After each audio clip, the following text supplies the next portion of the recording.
Specialist police officers have told Sky News they thought some England fans would be killed by Russian hooligans during Euro 2016.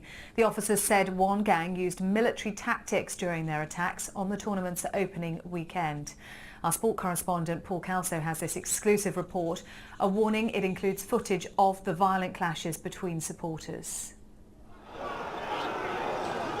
It was almost like some sort of herd of wildebeest sort of rampaging through these tables. Were going over in chairs and fights going off all over the place, and people on the ground who were getting kicked by groups of 5 and 6 males. And as I said previously, the severity and the barbarity of it was quite shocking.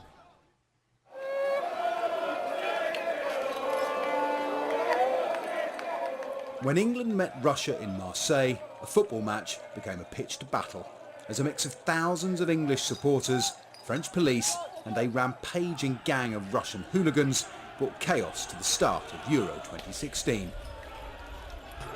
So that's the Russians coming down the hill, and when I talked about them coming down behind the police line. A small team of English police officers was there. They've spoken for the first time about the savagery of the Russian attacks. That we had over 100 walking wounded, that there were 30 who were seriously injured who'd actually been admitted to hospital, and that there were 5 that the consultant had told my officers were likely to prove fatal that evening. So I'm stood there in Marseille as a senior English police officer, believing we've got 5 fatalities are going to take place in the next hour or two. One was actually in life-saving surgery at that time, and you're thinking you've got 5 murders on your hands. No one was killed, but 2 England fans suffered life-changing injuries, including this man. He needed CPR, and this English officer helped keep him alive.